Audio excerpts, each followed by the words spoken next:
Hello ಗೆಳೆಯರೆ, KPS ಅಡ್ಡ YouTube ಚಾನಲ್ಗೆ ಎಲ್ಲರಿಗೂ ಸ್ವಾಗತ. ನಾನು ನಿಮ್ಮ ವರ್ಚಸ್ವಿ. ಜೂನ್ 9 ಮತ್ತು 10 ಕರೆಂಟ್ ಅಫೇರ್ಸ್ನ ಮೋಸ್ಟ್ ಎಕ್ಸ್ಪೆಕ್ಟೆಡ್ MCQಸ್ನ ನಾವು ಈ ಕ್ಲಾಸಲ್ಲಿ ಡಿಸ್ಕಸ್ ಮಾಡಲಿದ್ದೇವೆ. ಸೊ ಸ್ವಲ್ಪ ತಡವಾಗಿ ಅಪ್ಲೋಡ್ ಮಾಡ್ತಾ ಇದ್ದೇನೆ, ಅದಕ್ಕೆ ಕ್ಷಮೆ ಇರಲಿ. ಸೊ ಲೇಟ್ ಆದರೂ ಯಾವುದೇ ವಿಷಯಗಳು ಮಿಸ್ ಆಗದಂತೆ ಎಲ್ಲವನ್ನು ಕವರ್ ಮಾಡೋ ನಿಟ್ಟಿನಲ್ಲಿ ಸಮಯ ಹಿಡಿಯುತ್ತೆ. ಅದೇ ರೀತಿ ನಾನು ನನ್ನ ಪರ್ಸ್ನಲ್ ಕೆಲಸದಲ್ಲಿ ಬ್ಯುಸಿ ಇದ್ದ ಕಾರಣ ಈ 4 ದಿನದ ಕರೆಂಟ್ ಅಫೇರ್ಸ್ಗಳು ತಡವಾಗಿ ಅಪ್ಲೋಡ್ ಆಗ್ತಾ ಇದೆ, ಅದಕ್ಕೆ ಕ್ಷಮೆ ಇರಲಿ. ಸೊ ಎಲ್ಲ ಕರೆಂಟ್ ಅಫೇರ್ಸ್ಗಳನ್ನು ಕೂಡ ಕವರ್ ಮಾಡಲಾಗುತ್ತೆ, ಅದರ ಬಗ್ಗೆ ನೀವು ಚಿಂತೆ ಮಾಡೋ ಅಗತ್ಯ ಇಲ್ಲ. ಅದರಂತೆ ಟೆಲಿಗ್ರಾಮ್ ಚಾನಲ್ನ ಯಾರು ಫಾಲೋ ಮಾಡ್ತಿಲ್ವೋ ಅದರ ಲಿಂಕ್ ಡಿಸ್ಕ್ರಿಪ್ಷನ್ ಬಾಕ್ಸ್ನಲ್ಲಿ ಕೊಡಲಾಗುತ್ತೆ. ಅದರ ಮೂಲಕ ನೀವು ನಮ್ಮ ಟೆಲಿಗ್ರಾಮ್ ಚಾನಲ್ನಲ್ಲಿ ಎಲ್ಲ ಪ್ರತಿನಿತ್ಯದ ಅಪ್ಡೇಟ್ಗಳನ್ನು ಪಡ್ಕೋಬೋದು. ಸೊ ಅದರ ಜೊತೆಗೆ ಇನ್ನೊಂದು ವಿಷಯವನ್ನು ಹೇಳಲಿಕ್ಕೆ ಇಷ್ಟಪಡ್ತೀವಿ. ಹೊಸದಾಗಿ ನಾವು ಇಂಟೆನ್ಸಿವ್ ಗೈಡೆನ್ಸ್ ಮಾಡ್ಯೂಲ್ ಅನ್ನೋ ಒಂದು ಪ್ರೋಗ್ರಾಮನ್ನು ಲಾಂಚ್ ಮಾಡಿದ್ದೀವಿ. ಸೊ ಈ ಪ್ರೋಗ್ರಾಮ್ ಬೇಸಿಕಲಿ ಈ ವರ್ಷ KS ಎಕ್ಸಾಮ್ ಪ್ರಿಲಿಮ್ಸ್ ಯಾರು ಕಟ್ಟಿದ್ದೀರಾ ಅವರಿಗೆ ಬಹಳ ಬೆನಿಫಿಟ್ ಆಗುತ್ತೆ. ನಾವು ಕೇವಲ 30 ದಿನದಲ್ಲಿ ಎಕ್ಸಾಮ್ ಪಾಯಿಂಟ್ ಆಫ್ ವ್ಯೂನಲ್ಲಿ ಮೋಸ್ಟ್ ಎಕ್ಸ್ಪೆಕ್ಟೆಡ್ ಆಗಿ ಯಾವ ಕ್ವಶನ್ಸ್ ಬರುತ್ತೆ, ಅದಕ್ಕೆ ಯಾವ ರೀತಿಯ ಪ್ರಿಪ್ರೇಷನನ್ನು ಮಾಡಬೇಕು, ಯಾವ ಸಬ್ಜೆಕ್ಟ್ನಲ್ಲಿ ಯಾವ ವಿಷಯಗಳನ್ನು ಕವರ್ ಮಾಡಬೇಕು ಅನ್ನೋದನ್ನು ನಾವು ಡಿಸ್ಕಸ್ ಮಾಡಲಿದ್ದೇವೆ.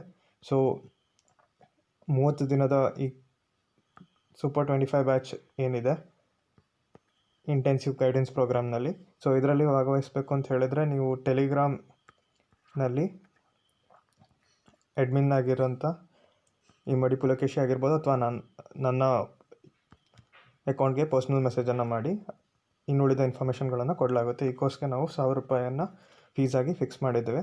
ಸೊ ಮಾರ್ಕೆಟ್ನಲ್ಲಿ ಇಷ್ಟು ಕಡಿಮೆ ಬೆಲೆಗೆ ಈ ರೀತಿಯ ಕೋರ್ಸ್ ಲಭ್ಯ ಇರೋದಿಲ್ಲ. ಆ್ಯಂಡ್ ಇದು ಕರ್ನಾಟಕದಲ್ಲೇ ಮೊದಲೇ ಬಾರಿಗೆ ಒಂದು ಹೊಸ ಪ್ರಯತ್ನವನ್ನು ನಾವು ಮಾಡ್ತಾ ಇದ್ದೇವೆ. ಸೊ ನಿಮ್ಮ ಬೆಂಬಲ ಇದರ ಮೇಲೆ ಇರಲಿ ಅಂತ ಕೇಳ್ಕೊತೀವಿ, ಓಕೆನಾ? ಸೊ ಕ್ಲಾಸನ್ನು ಸ್ಟಾರ್ಟ್ ಮಾಡೋಣ.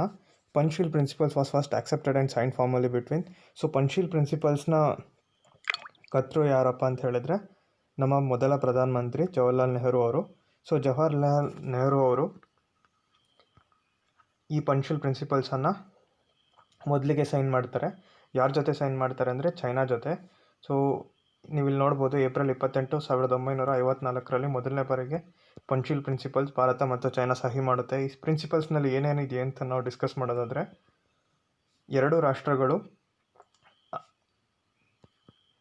ಇನ್ನೊಂದು ರಾಷ್ಟ್ರ ಏನಿರುತ್ತಲ್ವ, ಈಗ ಭಾರತ ಆಗಿದ್ದರೆ ಚೀನಾದ ಟೆರಿಟರಿಯಲ್ ಇಂಟಿಗ್ರಿಟಿ ಮತ್ತು ಅದರ ಸ್ವಾತಂತ್ರ್ಯವನ್ನು ರೆಸ್ಪೆಕ್ಟ್ ಮಾಡುವಂಥದ್ದು, ಮತ್ತು ಎರಡು ರಾಷ್ಟ್ರಗಳ ಒಳಾಡಳಿತ ಏನಿರುತ್ತೆ ಆ ವಿಷಯಗಳಿಗೆ ತಲೆ ಹಾಕದೇ ಇರುವಂಥದ್ದು, ಅದು 2ನೇ ಪಾಯಿಂಟ್. 3ನೇದು,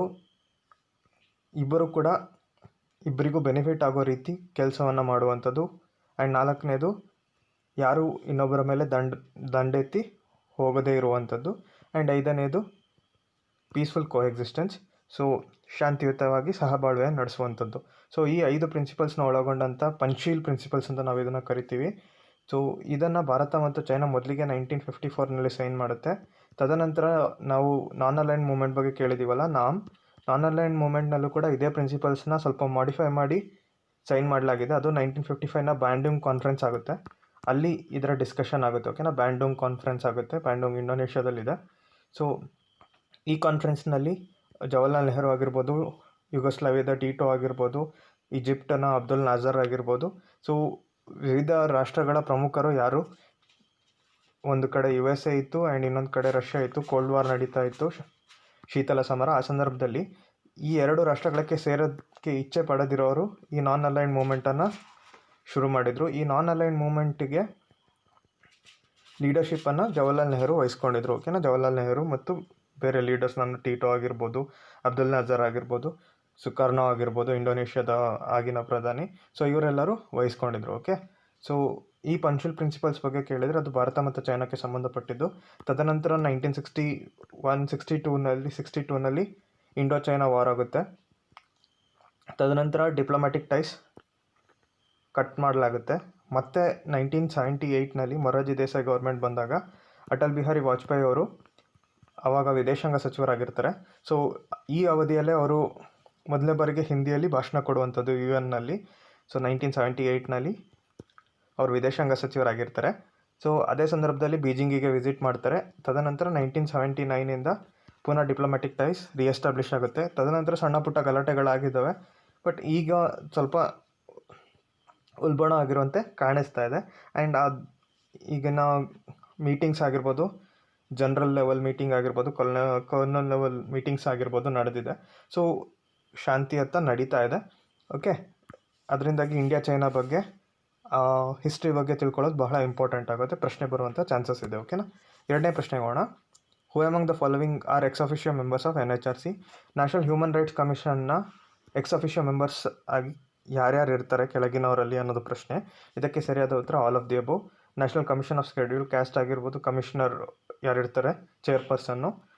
ಬ್ಯಾಕ್ವರ್ಡ್ ಕ್ಲಾಸ್ನ ಚೇರ್ಪರ್ಸನ್ ಯಾರಿರ್ತಾರೆ, chief commissioner for persons with disabilities. So ಈ 3 ಜನ ಕೂಡ NHRC ಎಕ್ಸ್ ಅಫಿಷಿಯೋ ಮೆಂಬರ್ಸ್ ಆಗಿರ್ತಾರೆ. NHRCಯ ಚೇರ್ಮನ್ ಬಂದು ಮೊದಲಿಗೆ ಕೇವಲ ರಿಟೈರ್ಡ್ ಚೀಫ್ ಜಸ್ಟಿಸ್ ಮಾತ್ರ ಈ ಹುದ್ದೆಯನ್ನು ವಹಿಸ್ಕೊಳ್ಬೇಕು ಅಂತಿತ್ತು. ಆದರೆ ಇತ್ತೀಚಿನ ಅಮೆಂಡ್ಮೆಂಟ್ನಲ್ಲಿ ಸುಪ್ರೀಂ ಕೋರ್ಟ್ನ ಜಡ್ಜ್ ಆಗಿದ್ದವರು ಕೂಡ ಈ ಹುದ್ದೆಯನ್ನು ಅಲಂಕರಿಸ್ಬೋದು. ಓಕೆನಾ. NHRCಯ ಚೇರ್ಮನ್. ಸ್ಟೇಟ್ನಲ್ಲೂ ಕೂಡ ಮೊದಲು ಚೀಫ್ ಜಸ್ಟಿಸ್ ಆಫ್ ಹೈಕೋರ್ಟ್ ಆಗಿ ರಿಟೈರ್ ಆದವರು ಮಾತ್ರ SHRCಯ ಚೇರ್ಪರ್ಸನ್ ಆಗ್ಬೋದಿತ್ತು. ಆದರೆ ರೀಸೆಂಟ್ ಅಮೆಂಡ್ಮೆಂಟ್ ಆದ ನಂತರ ಯಾರು ಜಡ್ಜ್ ಆಗಿ ರಿಟೈರ್ ಆಗಿದ್ರು ಕೂಡ, ಹೈಕೋರ್ಟ್ ಜಡ್ಜ್ ಆಗಿ ರಿಟೈರ್ ಆಗಿದ್ರು ಕೂಡ ಅವರು ಚೇರ್ಪರ್ಸನ್ ಆಗ್ಬೋದು. ಓಕೆನಾ. ಇದೊಂದು ಅಮೆಂಡ್ಮೆಂಟ್ ಮಾಡಲಾಗಿತ್ತು. ಅದ್ರ ಜೊತೆಗೆ ಮೊದಲು NHRC ಎಕ್ಸ್ ಅಫಿಷಿಯೋ ಮೆಂಬರ್ಸ್ ಆಗಿ ನ್ಯಾಷನಲ್ ಚೇರ್ಪರ್ಸನ್ನು, ಶೆಡ್ಯೂಲ್ ಕ್ಯಾಸ್ಟ್ನ ಚೇರ್ಪರ್ಸನ್ ಯಾರಿದ್ರು, ಶೆಡ್ಯೂಲ್ ಟ್ರೈಬ್ಸ್ನ ಚೇರ್ಪರ್ಸನ್ನು, ವಿಮೆನ್ನ ಚೇರ್ಪರ್ಸನ್ನು ಮಾತ್ರ ಇರ್ತಿದ್ರು. ಇವಾಗ ಇವರನ್ನು ಆ್ಯಡ್ ಮಾಡಲಾಗಿದೆ. ನ್ಯಾಷನಲ್ ಕಮಿಷನ್ ಇದು 102 ಅಮೆಂಡ್ಮೆಂಟ್ನಲ್ಲಿ ನಾವು ನ್ಯಾಷನಲ್ ಕಮಿಷನ್ ಏನು ಸೆಟಪ್ ಮಾಡಿದ್ವಿ ಬ್ಯಾಕ್ವರ್ಡ್ ಕ್ಲಾಸ್ಗೆ. ಸೊ ಅದರ ಚೇರ್ಪರ್ಸನ್ ಯಾರಿದ್ದಾರೆ ಅವರು, ಮತ್ತು NCPCR national commission for protection of child rights. So ಈ 3 ಸಂಸ್ಥೆಗಳ ಹೆಡ್ ಕೂಡ ಇವಾಗ ಎಕ್ಸ್ ಅಫಿಷಿಯೋ ಮೆಂಬರ್ಸ್ ಆಗಿರ್ತಾರೆ NHRCದು. ಓಕೆನಾ. ಇದಿಷ್ಟು ಇಂಪಾರ್ಟೆಂಟ್. ರೀಸೆಂಟ್ ಅಮೆಂಡ್ಮೆಂಟ್ನಲ್ಲಿ ಇದ್ದಂಥದ್ದು. ಮತ್ತು 5 ವರ್ಷ ಇದ್ದಂಥ ಅವಧಿಯನ್ನು 3 ವರ್ಷಕ್ಕೆ ಇಳಿಸಲಾಗಿದೆ. ಇದು ಕೂಡ ಇಂಪಾರ್ಟೆಂಟ್. ಚೇರ್ಪರ್ಸನ್ನ ಅವಧಿ 5 ವರ್ಷ ಇತ್ತು, ಅದನ್ನು 3 ವರ್ಷಕ್ಕೆ ಇಳಿಸಲಾಗಿದೆ. ಸೊ ಈ 3 ಅಮೆಂಡ್ಮೆಂಟ್ಗಳನ್ನ ಮಾಡಲಾಗಿತ್ತು. ಇದು ಎಕ್ಸಾಮ್ನಲ್ಲಿ ಬರುವಂಥ ಚಾನ್ಸಸ್ ಜಾಸ್ತಿ ಇದೆ. ಸೊ ಇದನ್ನು ನೋಟ್ಸ್ ಮಾಡ್ಕೊಳ್ಳಿ, ಸ್ಟಡಿ ಮಾಡಿ. ಓಕೆ, 3ನೇ ಪ್ರಶ್ನೆಗೆ ಹೋಗೋಣ. Bandar Abbas port is located in which country? So ಇದು ಮತ್ತೆ ನ್ಯೂಸ್ನಲ್ಲಿದೆ ಬೇರೆ ಬೇರೆ ಕಾರಣಗಳಿಂದಾಗಿ. ಸೊ ಇರಾನ್ನಲ್ಲಿದೆ ಬಂದಾರೆ ಅಬ್ಬಾಸ್ ಪೋರ್ಟ್. ಸೊ ಇಲ್ಲಿಂದ ನಾವು ಪ್ರೋಗ್ರಾಮ್ ಏನು ಮಾಡ್ತಿದ್ದೀವಿ, ಆ ಹೆಸರೇನು ಕೊಟ್ಟಿದ್ದಾರೆ ಅದನ್ನು ನೀವು ಕಮೆಂಟ್ ಬಾಕ್ಸ್ನಲ್ಲಿ ಬರೀರಿ. ಇವ್ಯಾಕ್ಯುಯೇಷನ್ ಪ್ರೋಗ್ರಾಮ್ ಏನು ಕಂಡಕ್ಟ್ ಮಾಡ್ತಾ ಇದ್ದೀವಿ, ಅದಕ್ಕೆ ಭಾರತ ಸರ್ಕಾರ ಒಂದು ಹೆಸರನ್ನು ನೀಡಿದೆ. ಆ ಹೆಸರೇನು ಅನ್ನೋದನ್ನು ಕಮೆಂಟ್ ಬಾಕ್ಸ್ನಲ್ಲಿ ಬರೀರಿ. ಅದು ಎಕ್ಸಾಮ್ನಲ್ಲಿ ಬರುವಂಥ ಚಾನ್ಸಸ್ ಜಾಸ್ತಿ ಇದೆ. ಸೊ ಬಂದಾರೆ ಅಬ್ಬಾಸ್ ಪೋರ್ಟಿಂದ ಭಾರತದ ನಿವಾಸಿಗಳಲ್ಲಿ ಯಾರು ಕೆಲಸಕ್ಕೆ ಮತ್ತು ವಿವಿಧ ಕಾರಣಗಳಿಂದ ಹೋಗಿದ್ರು ಅವರನ್ನು ಭಾರತಕ್ಕೆ ಹಿಂತರಲಾಗ್ತಿದೆ. ಓಕೆನಾ. ಸೊ ಬಂದರೆ ಅಬ್ಬಾಸ್ ಪೋರ್ಟ್ ಇರಾನ್ನಲ್ಲಿದೆ. ನಾವು ಮೊನ್ನೆ ಶಹದ್ ಬಹಾಸ್ತಿ ಪೋರ್ಟ್ ಬಗ್ಗೆ ಕೂಡ ಡಿಸ್ಕಸ್ ಮಾಡಿದ್ವಿ. ಅಲ್ಲಿ ಇಸ್ರೇಲ್ ಒಂದು ಸೈಬರ್ ಅಟ್ಯಾಕನ್ನು ಮಾಡಿತ್ತು. ಸೊ ಅದಾಗಿ ನ್ಯೂಸಲ್ಲಿತ್ತು. ಓಕೆನಾ. 4ನೇ ಪ್ರಶ್ನೆ ಹೋಗೋಣ. The president of world bank group as on today's. So world bank ಅವರು ಗ್ಲೋಬಲ್ ಎಕನಾಮಿಕ್ ಪ್ರಾಸ್ಪೆಕ್ಟ್ ರಿಪೋರ್ಟನ್ನು ರಿಲೀಸ್ ಮಾಡ್ತಾರೆ. ಇದ್ರ ಬಗ್ಗೆ ಆಲ್ರೆಡಿ ಪ್ರಶ್ನೆಯನ್ನು ಕೇಳಿದ್ದೆ ನಾನು. ಸೊ ವರ್ಲ್ಡ್ ಬ್ಯಾಂಕ್ ಪ್ರಕಾರ ವರ್ಲ್ಡ್ ಬ್ಯಾಂಕ್ನ ಗ್ರೂಪ್ನ ಪ್ರೆಸಿಡೆಂಟ್ ಸದ್ಯಕ್ಕೆ ಡೇವಿಡ್ ಮಾಲ್ಪಸ್ ಅವರು. ಸೊ ಹೆಸರುಗಳನ್ನು ನೆನ್ಪಿಟ್ಕೊಳ್ಳಿ. ಡೇವಿಡ್ ಮಾಲ್ಪಸ್ ವರ್ಲ್ಡ್ ಬ್ಯಾಂಕ್ ಗ್ರೂಪ್ನ ಸದ್ಯದ ಪ್ರೆಸಿಡೆಂಟ್. ಸೊ ಎಕ್ಸಾಮ್ ಟೈಮ್ನಲ್ಲಿ ಮತ್ತೊಮ್ಮೆ ಚೆಕ್ ಮಾಡ್ಕೊಳ್ಳಿ. ಯಾಕೆ ಇದ್ರ ಬಗ್ಗೆ ನಾನು ಹೆಚ್ಚು ಡಿಸ್ಕಷನ್ ಮಾಡೋಕ್ಕೆ ಹೋಗಲ್ಲ. ಯಾಕೆ ಅಂತ ಹೇಳಿದರೆ, ಸೊ ಎಕ್ಸಾಮ್ ಅಪ್ರೋಚ್ ಆಗೋ ಅಷ್ಟೊತ್ತಿಗೆ ಸೊ ಅವರು ಬದಲಾಗಿರ್ತಾರೆ. ಅದರ ಬಗ್ಗೆ ನೀವು ಎಕ್ಸಾಮ್ಗೆ ಹೋಗೋಕ್ಕಿಂತ 1 ವಾರ ಮುಂಚೆ ಈ ಸಂಸ್ಥೆಗಳ ಮುಖ್ಯಸ್ಥರು ಯಾರಿರ್ತಾರೆ ಅವರು ಲಿಸ್ಟನ್ನು ಬರೆದುಕೊಂಡು ಅದನ್ನು ಪ್ರಿಪೇರ್ ಆಗೋದು ಭಾಳ ಒಳ್ಳೆಯದು. ಓಕೆನಾ. ಸೊ ಸದ್ಯಕ್ಕೆ ಡೇವಿಡ್ ಮಾಲ್ಪಸ್ ಅವರಿದ್ದಾರೆ. ವರ್ಲ್ಡ್ ಬ್ಯಾಂಕ್ನ ಪ್ರೆಸಿಡೆಂಟ್ ಆಗಿರುವಂಥ ಇವರು ಒಂದು ಸ್ಟೇಟ್ಮೆಂಟನ್ನು ಕೊಟ್ಟಿದ್ದಾರೆ. ಭಾರತದ ಗ್ರೋತ್ ರೇಟು 3.2ಗೆ ಅಷ್ಟೇ ಇರುತ್ತೆ ಮುಂದಿನ ವರ್ಷದಲ್ಲಿ ಅಂತ. ಸೊ ಅದರಿಂದಾಗಿ ಇದು ನ್ಯೂಸ್ನಲ್ಲಿತ್ತು. ಸಾರಿ. ಇನ್ನು ಉಳಿದಂತೆ ಇಲ್ಲಿರೋ ಬೇರೆ ವ್ಯಕ್ತಿಗಳ ಬಗ್ಗೆ ಕೂಡ ಡಿಸ್ಕಸ್ ಮಾಡೋಣ. ಕ್ರಿಸ್ಟಲಿನಿಯಾ ಜಾರ್ಜಿವಾ ಇದ್ದಾರಲ್ಲ, ಇವರು IMFನ ಪ್ರೆಸಿಡೆಂಟ್. ಓಕೆ, IMFನ ಹೆಡ್ ಇವರು Kristalina Georgieva. So chief economist ಒಬ್ಬರು ಆಯ್ಕೆಯಾಗಿದ್ದರು ಭಾರತದವರು, ಅದರಲ್ಲೂ ಕರ್ನಾಟಕದವರು. ಅವ್ರ ಹೆಸರೇನು ಅನ್ನೋದನ್ನು ಕಮೆಂಟ್ ಬಾಕ್ಸ್ನಲ್ಲಿ ಬರೀರಿ. ಸೊ IMFನ ಚೀಫ್ ಎಕನಾಮಿಸ್ಟ್ ಯಾರು, ಅವರು ಕರ್ನಾಟಕದ ಮೂಲದವರು. ಅವರ ಹೆಸರೇನು ಕಮೆಂಟ್ ಬಾಕ್ಸ್ನಲ್ಲಿ ಬರೀರಿ. ಆಂಟೋನಿಯೋ ಗುಟೆರಸ್ ಬಂದು ಸೆಕ್ರೆಟರಿ ಜನರಲ್. ಇವೆಂದು ಹೆಸರನ್ನು ಕೇಳಿರ್ತೀರ, ಯುನೈಟೆಡ್ ನೇಷನ್ನ secretary general. And doctor Tedros Adhanom ಇದ್ದಾರಲ್ಲ, ಸೊ ಈ ವ್ಯಕ್ತಿ ಭಾಳ ಇಂಪಾರ್ಟೆಂಟ್ ಆಗ್ತಾರೆ. ಸೊ ಕೋವಿಡಿಂದಾಗಿ ವರ್ಲ್ಡ್ ಹೆಲ್ತ್ ಆರ್ಗನೈಸೇಷನ್ ಬಗ್ಗೆ ಭಾಳ ಡಿಸ್ಕಷನ್ ಆಗ್ತಾ ಇದೆ. ವರ್ಲ್ಡ್ ಹೆಲ್ತ್ ಆರ್ಗನೈಸೇಷನ್ನ ಡೈರೆಕ್ಟರ್ ಜನರಲ್ ಯಾರಿರ್ತಾರೆ ಅವರು doctor Tedros Adhanom. World health ಅಸೆಂಬ್ಲಿಯ ಚೇರ್ಪರ್ಸನ್ ಬಂದು ಹರ್ಷವರ್ಧನ್. ಓಕೆನಾ. ಈ ವರ್ಲ್ಡ್ ಹೆಲ್ತ್ ಅಸೆಂಬ್ಲಿ ಏನಿದೆ ಇವರು ಡೈರೆಕ್ಟರ್ ಜನರಲ್ನ ಆಯ್ಕೆ ಮಾಡ್ತಾರೆ. ಸೊ ಡಾಕ್ಟರ್ ಟೆಡ್ರೋಸ್ ಅದಾನೋಮ್ ಇದ್ದಾರಲ್ಲ, ಅವರು ಸದ್ಯದ director general of world health organisation. Okay, so ಈ ವ್ಯಕ್ತಿಗಳು ಬಹಳ ಇಂಪಾರ್ಟೆಂಟ್, ನೆನ್ಪಿಟ್ಕೊಳ್ಳಿ. ಆ್ಯಂಡ್ 2 ಪ್ರಶ್ನೆಗಳನ್ನ ಕೇಳಿದೆ, ಹಿಂದೆ ಒಂದು ಪ್ರಶ್ನೆ ಕೇಳಿದ್ದೆ, ಭಾರತಕ್ಕೆ ಅನಿವಾಸಿ ಭಾರತೀಯರನ್ನು ಕರೆದುಕೊಂಡು ಬರಲಿಕ್ಕೆ ಯಾವ ಪ್ರೋಗ್ರಾಮನ್ನು ಲಾಂಚ್ ಮಾಡಲಾಗಿದೆ ಅನ್ನೋದು ಒಂದು ಪ್ರಶ್ನೆ. ಎರಡನೇದು ಚೀಫ್ ಎಕಾನಮಿಸ್ಟ್, IMFನ ಚೀಫ್ ಎಕಾನಮಿಸ್ಟ್ ಕರ್ನಾಟಕ ಮೂಲದವರು, ಅವ್ರ ಹೆಸರೇನು ಅನ್ನೋದನ್ನ ಕಮೆಂಟ್ ಬಾಕ್ಸ್ನಲ್ಲಿ ಬರೀರಿ. 5ನೇ ಪ್ರಶ್ನೆಗೋಣ, which of the following UV rays sub types are most harmful to human beings. So human ಬೀಯಿಂಗ್ಸ್ಗೆ ಕೆಳಗಿನ UV ರೇಸ್ನ ಸಬ್ ಟೈಪ್ಸ್ ಇದ್ದಾವೆ. ಅದರಲ್ಲಿ UVA, UVB, UVC 3 ಇಂಪಾರ್ಟೆಂಟ್. ಅದಲ್ಲದೆ ಬೇರೆ ಸಬ್ ಟೈಪ್ಸ್ಗಳು ಕೂಡ ಇದ್ದಾವೆ. ಅದ್ಯಾವುದು ಎಕ್ಸಾಮ್ ಪಾಯಿಂಟ್ ಆಫ್ ವ್ಯೂನಲ್ಲಿ ನಮಗೆ ಇಂಪಾರ್ಟೆಂಟ್ ಅಲ್ಲ, ಸೈಂಟಿಸ್ಟ್ಗಳಿಗೆ ಇಂಪಾರ್ಟೆಂಟ್ ಇರುತ್ತೆ. ಸೊ ಇದರಲ್ಲಿ ಯಾವುದು ಹ್ಯೂಮನ್ ಬೀಯಿಂಗ್ಸ್ಗೆ ತುಂಬ ಹಾರ್ಮ್ಫುಲ್ ಅಂತ ಪ್ರಶ್ನೆ ಕೇಳಲಾಗಿದೆ. ಇದಕ್ಕೆ ಸರಿಯಾದ ಉತ್ತರ UVC. ಸೊ ನೀವು ಇಲ್ಲಿ ನೋಡ್ಬೋದು, UVC ತುಂಬ ಹಾರ್ಮ್ಫುಲ್ ಇರುತ್ತೆ, ಬಟ್ ಇದು ಮನುಷ್ಯನಿಗೆ ರೀಚ್ ಆಗೋದಿಲ್ಲ. ಯಾಕೆ ಅಂತ ಹೇಳಿದ್ರೆ ಓಝೋನ್ನಲ್ಲಿ UVC ಭಾಳಷ್ಟು ಮಟ್ಟಕ್ಕೆ ಅಬ್ಸರ್ವ್ ಆಗೋಗುತ್ತೆ. ಸೊ ರೀಚ್ ಆಗುವಂಥದ್ದು UVA ಮತ್ತು UVB. ಸೊ ಈ ಎರಡೂ ಕೂಡ ಸ್ಕಿನ್ ಕ್ಯಾನ್ಸರನ್ನು ಕಾಸ್ ಮಾಡುತ್ತೆ, ತೊಂದರೆಯನ್ನು ಕೊಡುತ್ತೆ. But highest amount of harmfulness UVC ಉಂಟು ಮಾಡುತ್ತೆ.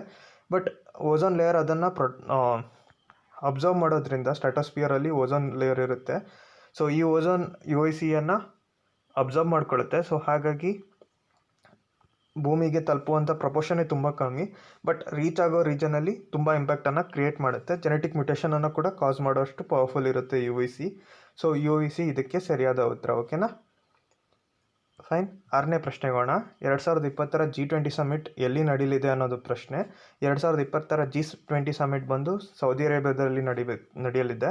ಸೊ ಅದು ಮುಂದಿನ ದಿನಗಳಲ್ಲಿ ನಡೆಯಲಿದೆ, ಬಟ್ ಅದು ವಿರ್ಚುವಲಿ ನಡೆಯುತ್ತಾ ಅನ್ನೋದು ನೋಡಬೇಕಾಗುತ್ತೆ.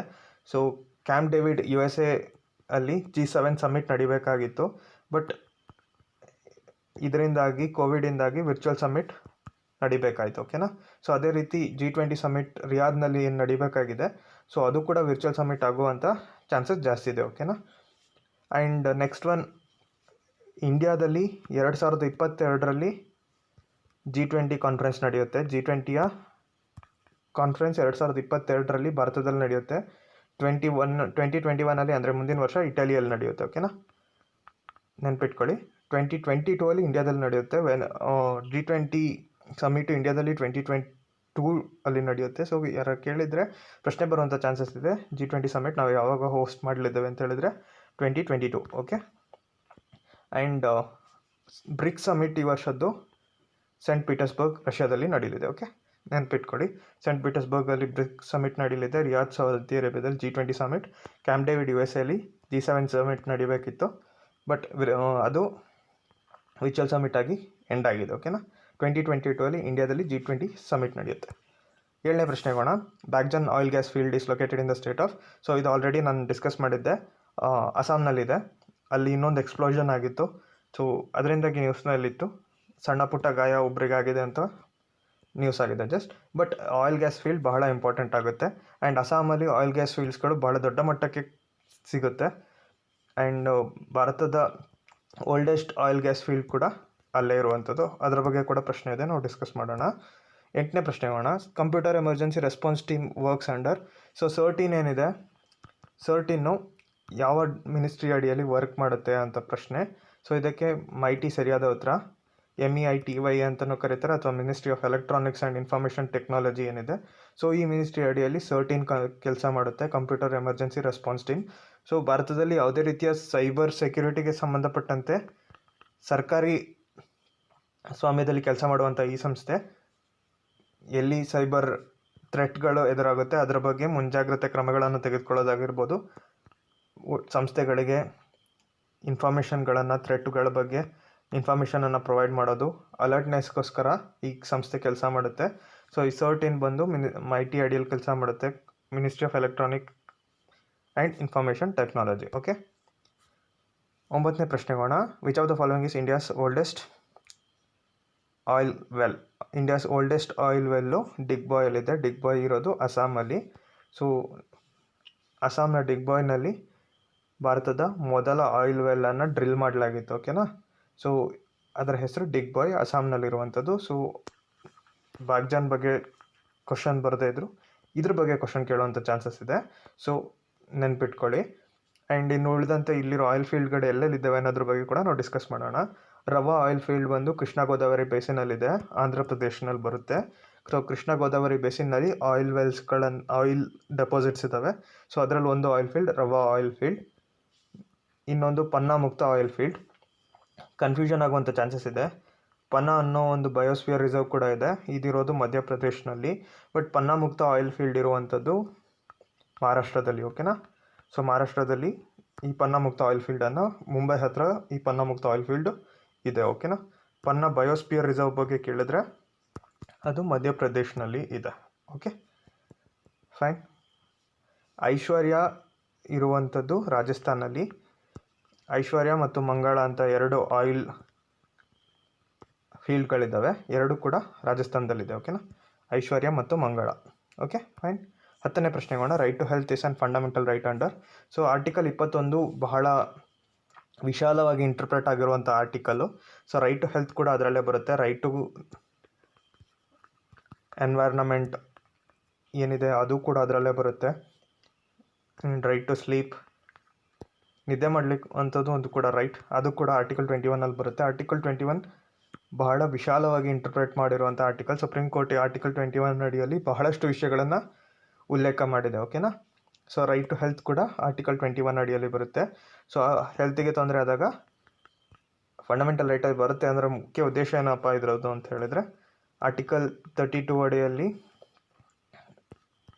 ಸುಪ್ರೀಂ ಕೋರ್ಟ್ಗೆ ಅಪ್ರೋಚ್ ಮಾಡ್ಬೋದು, ಇಲ್ಲ ಆರ್ಟಿಕಲ್ 226 ಅಡಿಯಲ್ಲಿ ಹೈಕೋರ್ಟ್ಗೆ ಅಪ್ರೋಚ್ ಮಾಡ್ಬೋದು, ನನ್ನ ಫಂಡಮೆಂಟಲ್ ರೈಟ್ಸ್ಗೆ ತೊಂದರೆ ಆಗ್ತಾ ಇದೆ ಅನ್ನೋದು. ಸೊ ಇದು ಆರ್ಟಿಕಲ್ 21 ಫಂಡಮೆಂಟಲ್ ರೈಟಾಗಿ ಉಲ್ಲೇಖ ಮಾಡಿರೋದ್ರಿಂದ ಸಾಮಾನ್ಯ ಜನರಿಗೆ ಆಗುವಂಥ ಬೆನಿಫಿಟ್. ಓಕೆ. 11ನೇ ಪ್ರಶ್ನೆಗೋಣ. Headquarters of coffee board is located at. Coffee ಬೋರ್ಡ್ನ ಹೆಡ್ ಕ್ವಾರ್ಟರ್ಸ್ ಎಲ್ಲಿದೆ ಅನ್ನೋದು ಪ್ರಶ್ನೆ. ಇದಕ್ಕೆ ಸರಿಯಾದ ಉತ್ತರ ಬೆಂಗಳೂರು. ಬೆಂಗಳೂರಿನಲ್ಲಿ ಕಾಫಿ ಬೋರ್ಡ್ ಇದೆ. ಸೊ ಬೆಂಗಳೂರಿಗರಿಗೆ ಗೊತ್ತಿರುತ್ತೆ. ಆ್ಯಂಡ್ ಕೋಲ್ಕತ್ತಾದಲ್ಲಿ ಟೀ ಬೋರ್ಡ್ ಇದೆ, ನೆನ್ಪಿಟ್ಕೊಳ್ಳಿ. ಕೋಲ್ಕತ್ತಾದಲ್ಲಿ ಟೀ ಬೋರ್ಡ್ ಇದೆ. ಕೊಚ್ಚಿಯಲ್ಲಿ ಸ್ಪೈಸಸ್ ಬೋರ್ಡ್ ಇದೆ. ಓಕೆ. ಗುಂಟೂರಿನಲ್ಲಿ ಟೊಬ್ಯಾಕೊ ಬೋರ್ಡ್ ಇದೆ. ಇವೆಲ್ಲವೂ ಕೂಡ ಕಾಮರ್ಸ್ ಮಿನಿಸ್ಟ್ರಿ ಅಡಿಯಲ್ಲಿ ಬರುತ್ತೆ. ಬೋರ್ಡ್ಸ್, ಕಮೋಡಿಟಿ ಬೋರ್ಡ್ಸ್ ಎಲ್ಲವೂ ಕೂಡ commerce ministry of commerce and industry ಏನಿದೆ ಆ ಮಿನಿಸ್ಟ್ರಿ ಅಡಿಯಲ್ಲಿ ಬರುತ್ತೆ. ಇನ್ನೊಮ್ಮೆ ರಿಪೀಟ್ ಮಾಡ್ತೀನಿ, ಬಹಳ ಇಂಪಾರ್ಟೆಂಟ್ ಇವು. ಬೆಂಗಳೂರಿನಲ್ಲಿ ಕಾಫಿ ಬೋರ್ಡ್ ಇದೆ, ಕೋಲ್ಕತ್ತಾದಲ್ಲಿ ಟೀ ಬೋರ್ಡ್ ಇದೆ. ಈ ಒಂದು ಅಸ್ಸಾಂನಲ್ಲಿ ಟೀ ಪ್ರೊಡಕ್ಷನ್ ಜಾಸ್ತಿ ಇದ್ದರೂ ಬೋರ್ಡ್ ಇರೋದು ಕೋಲ್ಕತ್ತಾದಲ್ಲಿ, ನೆನ್ಪಿಟ್ಕೊಳ್ಳಿ. ಅಸ್ಸಾಂನಲ್ಲಿ ಅದನ್ನು ಶಿಫ್ಟ್ ಮಾಡಬೇಕು ಅಂತ ಕೂಡ ಬಹಳ ಮಾತು ಕೇಳಿ ಬರ್ತಾ ಇರುತ್ತೆ. ಕೊಚ್ಚಿಯಲ್ಲಿ ಸ್ಪೈಸಸ್ ಬೋರ್ಡ್ ಇದೆ, ಸಾಂಬಾರು ಮಂಡಳಿ. ಗುಂಟೂರಿನಲ್ಲಿ ತಂಬಾಕು ಮಂಡಳಿ ಇರೋದು, ಹೆಡ್ ಕ್ವಾರ್ಟರ್ಸ್ ಇರೋದು ಗುಂಟೂರಿನಲ್ಲಿ. ಓಕೆ. ಆ್ಯಂಡ್ ಟೊಬ್ಯಾಕೊ ಪ್ರೊಡಕ್ಷನ್ 2 ರೀಜನಲ್ಲಿ ಜಾಸ್ತಿ ನಡೆಯುತ್ತೆ, ಒಂದು ಆಂಧ್ರದಲ್ಲಿ, ಇನ್ನೊಂದು ಕರ್ನಾಟಕದಲ್ಲಿ ಮೈಸೂರು ಭಾಗದಲ್ಲಿ ಮತ್ತು ಹಾಸನ್ ಭಾಗದಲ್ಲಿ ನಡೀಲಾಗುತ್ತೆ. ಹುಣಸೂರು ಪಿರಿಯಾಪಟ್ಟಣ ರೀಜನಲ್ಲಿ ಹೆಚ್ಚಾಗಿ ಟೊಬ್ಯಾಕೋನ ಕಲ್ಟಿವೇಟ್ ಮಾಡ್ತಾರೆ. ಓಕೆನಾ. ಹೆಡ್ ಕ್ವಾರ್ಟರ್ಸ್ ಇರೋದು ಗುಂಟೂರಿನಲ್ಲಿ.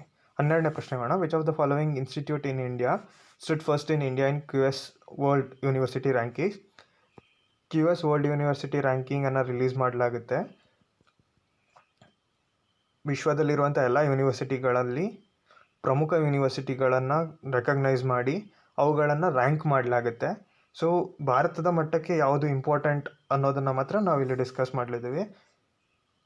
World university ranking, QS world university ರ್ಯಾಂಕಿಂಗ್ನಲ್ಲಿ IIT ಬಾಂಬೆ ಮೊದಲನೇ ಸ್ಥಾನದಲ್ಲಿತ್ತು. ಆಮೇಲೆ IIC Bengaluru, IIT Delhi and IIT Madras. So ಇದೇ ಆರ್ಡರಲ್ಲಿ ಪ್ಲೇಸ್ ಮಾಡಲಾಗಿದೆ. NIRF ರ್ಯಾಂಕಿಂಗ್ ಬೇರೆ, ನ್ಯಾಷನಲ್ ಇನ್ಸ್ಟಿಟ್ಯೂಷನಲ್ ರ್ಯಾಂಕಿಂಗ್ ಫ್ರೇಮ್ವರ್ಕ್, ಅದು MHRD ನಡೆಸುವಂಥದ್ದು national ಲೆವೆಲ್ದು.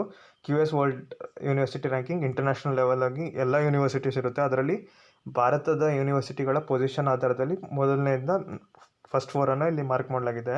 ವರ್ಲ್ಡ್ನಲ್ಲಿ 172nd highest university, 172nd ರ್ಯಾಂಕನ್ನು IIT ಬಾಂಬೆ. IISc 185th ರ್ಯಾಂಕಲ್ಲಿದೆ. ಓಕೆನಾ. ಸೊ ಇದು ಇಂಪಾರ್ಟೆಂಟ್, ನೆನ್ಪಿಟ್ಕೊಳ್ಳಿ, ಕನ್ಫ್ಯೂಸ್ ಮಾಡ್ಕೋಬೇಡಿ. QS ವರ್ಲ್ಡ್ ರ್ಯಾಂಕಿಂಗ್ ಪ್ರಕಾರ IIT ಬಾಂಬೆ ಮೊದಲನೇ ಸ್ಥಾನದಲ್ಲಿದೆ, ಸೆಕೆಂಡ್ IISc ಬೆಂಗಳೂರು.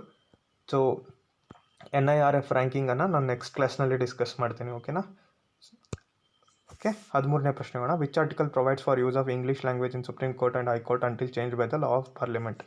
ಸೊ ಎಲ್ಲಿವರೆಗೂ ಸಂಸತ್ತು ಕಾನೂನನ್ನು ಮಾಡೋದಿಲ್ವೋ ಅಲ್ಲಿವರೆಗೂ ಸುಪ್ರೀಂ ಕೋರ್ಟ್ನಲ್ಲಿ ಮತ್ತು ಹೈಕೋರ್ಟ್ನಲ್ಲಿ ಇಂಗ್ಲೀಷ್ ಭಾಷೆಯಲ್ಲೇ ಪ್ರೊಸೀಡಿಂಗ್ಸ್ ನಡಿಬೇಕು ಅನ್ನೋದನ್ನು ಯಾವ ಆರ್ಟಿಕಲ್ ಹೇಳುತ್ತೆ ಅನ್ನೋದು ಪ್ರಶ್ನೆ. ಆರ್ಟಿಕಲ್ 348(1). ಆರ್ಟಿಕಲ್ 348(1)ನಲ್ಲಿ ಈ ಉಲ್ಲೇಖ ಇದೆ. ಆ್ಯಂಡ್ ಆರ್ಟಿಕಲ್ 348(2)ನಲ್ಲಿ ಲೆಜಿಸ್ಲೇಚರು ಮತ್ತು ಗೌರ್ಮೆಂಟ್ ಆರ್ಡರ್ಸು ಬಿಲ್ಸ್ ಎಲ್ಲ ಯಾವ ಭಾಷೆಯಲ್ಲಿ ಇರಬೇಕು ಅನ್ನೋದ್ರ ಬಗ್ಗೆ ಆರ್ಟಿಕಲ್ 348(2)ಅಲ್ಲಿ ಡಿಸ್ಕಸ್ ಮಾಡಲಾಗಿದೆ. ಓಕೆನಾ. ಆರ್ಟಿಕಲ್ 348(1) ಯಾಕೆ ನ್ಯೂಸಲ್ಲಿ ಇತ್ತು ಅಂತ ಹೇಳಿದ್ರೆ, ಹರಿಯಾಣದಲ್ಲಿ ಕೋರ್ಟ್ ಪ್ರೊಸೀಡಿಂಗ್ಸು ಹಿಂದಿಯಲ್ಲಿ ಮಾಡಬೇಕು ಅಂತ ಒಂದು ಆರ್ಡರನ್ನು ಅಲ್ಲಿಯ ಗೌರ್ಮೆಂಟ್ ಪಾಸ್ ಮಾಡಿತ್ತು. ಸೊ ಹಾಗಾಗಿ ಇದು ನ್ಯೂಸ್ನಲ್ಲಿ ಇತ್ತು. ಓಕೆನಾ. ಆರ್ಟಿಕಲ್ 348(1) ಬಗ್ಗೆ ಕೇಳ್ಬೋದು, ಇದಿಷ್ಟು ನೆನ್ಪಿಟ್ಕೊಳ್ಳಿ. ಮತ್ತು ಯಾವ ರಾಜ್ಯದಲ್ಲಿ ಈ ರೀತಿ ಆರ್ಡರ್ ಪಾಸ್ ಮಾಡಿದ್ದಾರೆ ಅಂತ ಕೇಳ್ಬೋದು. ಹರಿಯಾಣ ಇದಕ್ಕೆ ಸರಿಯಾದ ಉತ್ತರ. ಅದು ಅಲ್ಲದೆ ಇನ್ನೆರಡು ಆರ್ಟಿಕಲಲ್ಲಿ ಮೆನ್ಷನ್ ಮಾಡಿರೋದು, ಅದ್ರ ಬಗ್ಗೆ ಕೂಡ ಡಿಸ್ಕಸ್ ಮಾಡೋಣ. ಆರ್ಟಿಕಲ್ 350(a)ಯಲ್ಲಿ ಮಾತೃಭಾಷೆಯಲ್ಲಿ ಮಕ್ಕಳಿಗೆ ಶಿಕ್ಷಣವನ್ನು ಒದಗಿಸ್ಬೇಕು ಅನ್ನೋದು ಆರ್ಟಿಕಲ್ 350(a)ನಲ್ಲಿ ಉಲ್ಲೇಖವಾಗಿದೆ. Article 350(b) special officer for linguistic minorities. So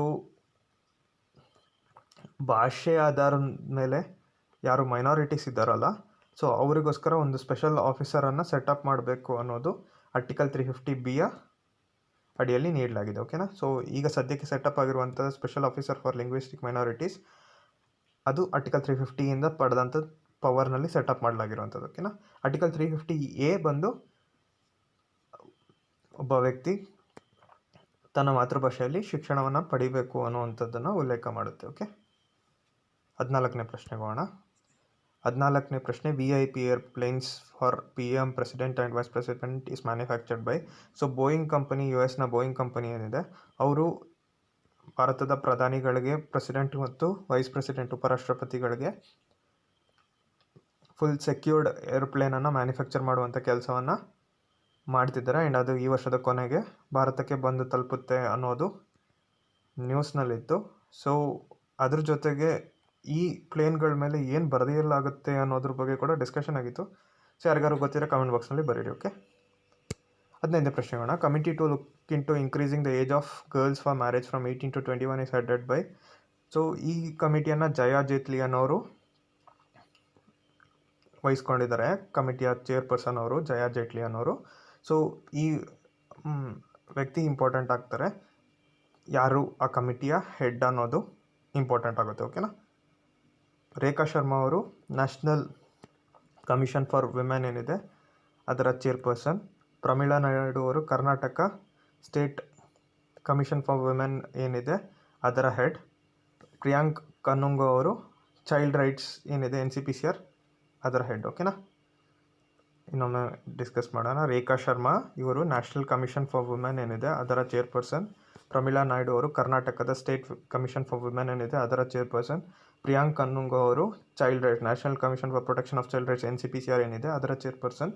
and 18ರಿಂದ 21 ವರ್ಷಕ್ಕೆ ಇವಾಗ ಭಾರತದಲ್ಲಿ ಕಾನೂನಿನ ಪ್ರಕಾರ ಮದುವೆ ಆಗಲಿಕ್ಕೆ ಹೆಣ್ಣಿಗೆ 18 ಆಗಿರಬೇಕು ಆ್ಯಂಡ್ ಗಂಡಿಗೆ 21 ಆಗಿರಬೇಕು.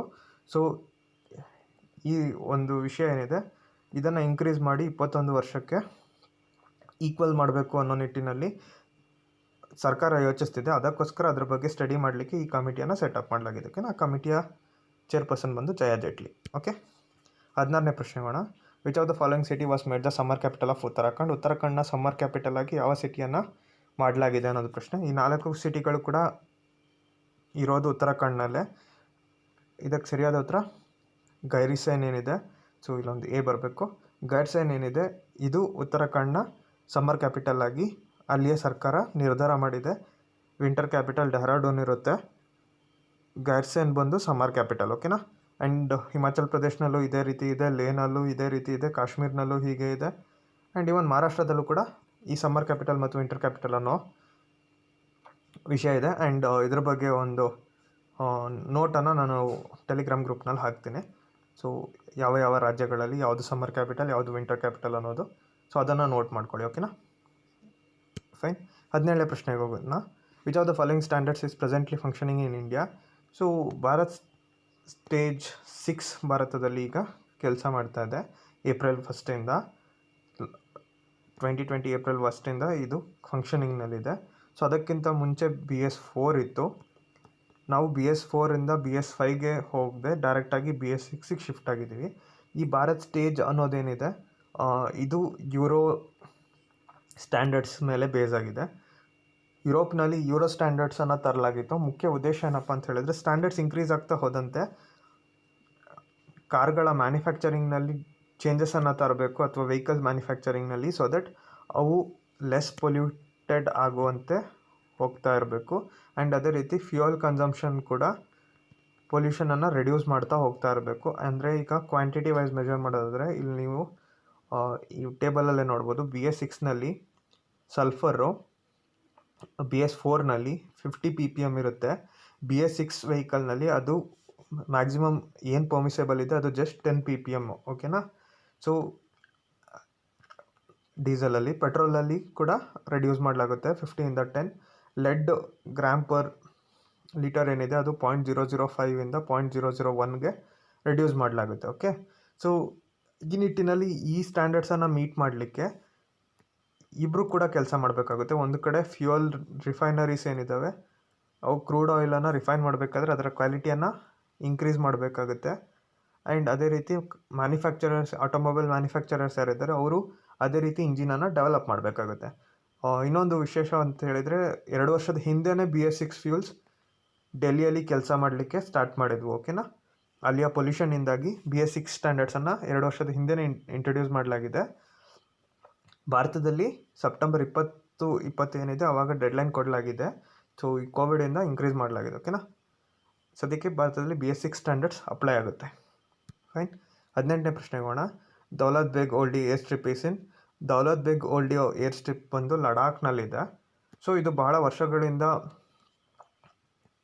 ಈ ಒಂದು ಅಲ್ಲಿ ಕಂಡೀಷನ್ ಫೇವರೇಬಲ್ ಇದ್ದರೂ ಕೂಡ ಮಿಲಿಟ್ರಿ ಅವರು ಇದನ್ನು ಯೂಸ್ ಮಾಡ್ಕೊಂಡಿರಲಿಲ್ಲ. 2008ಇಂದ ಈಚೆಗೆ ಏರ್ ಸ್ಟ್ರಿಪ್ಸ್ ಫಂಕ್ಷನಿಂಗ್ನಲ್ಲಿದೆ. ಆ್ಯಂಡ್ ಇಲ್ಲಿಗೆ ರೋಡ್ ಕೂಡ ಕನ್ಸ್ಟ್ರಕ್ಷನ್ ಆಗ್ತಿತ್ತು, ಅದರ ಬಗ್ಗೆ ಕೂಡ ನಾವು ಹಿಂದೆ ಡಿಸ್ಕಸ್ ಮಾಡಿದ್ವಿ.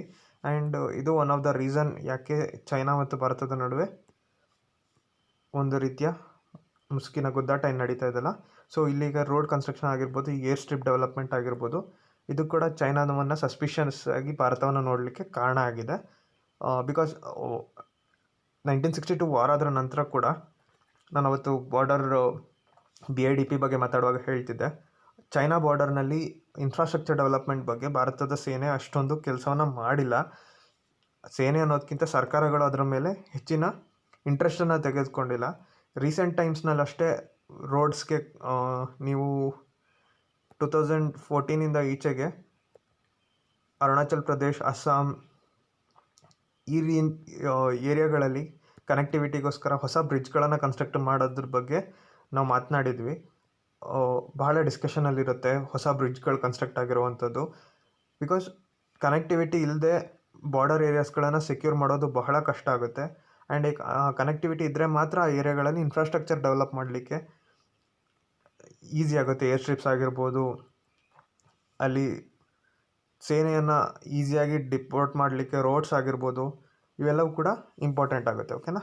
ಸೊ ದೌಲತ್ ಬೇಗ್ ಓಲ್ಡಿ ಬಗ್ಗೆ ನಾವು ಆಲ್ರೆಡಿ ಡಿಸ್ಕಸ್ ಮಾಡಿದ್ವಿ, ಇದು ಲಡಾಖ್ನಲ್ಲಿದೆ.